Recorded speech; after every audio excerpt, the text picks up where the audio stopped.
ఈ మధ్య నేను ఆన్లైన్లో షాపింగ్ చేస్తుంటే 3 ఉత్పత్తులు కనిపించాయి.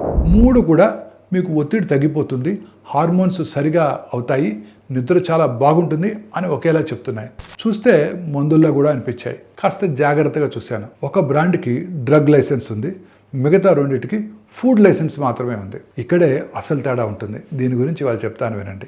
ఒక ఉత్పత్తికి FSI నెంబర్ కనుక ఉన్నట్టయితే అది ఆహారము లేదా సప్లిమెంట్, అంటే అది మన శరీరానికి కొంత సహాయం చేస్తుంది కానీ వ్యాధిని నయం చేయదు.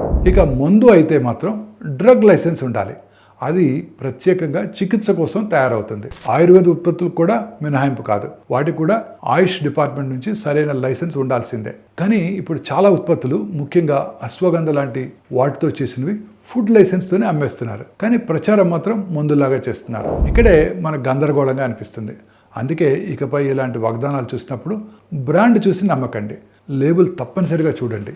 ఫుడ్ లైసెన్స్ అంటే శరీరానికి సహాయం చేసే సప్లిమెంట్, డ్రగ్ లైసెన్స్ అంటే చికిత్స కోసం ఉపయోగించే ఔషధం. ఈ చిన్న తేడా అర్థం చేసుకున్నట్టయితే తప్పుడు నమ్మకాల నుంచి దూరంగా ఉండి మన ఆరోగ్యాన్ని మనం సురక్షితంగా కాపాడుకోగలం.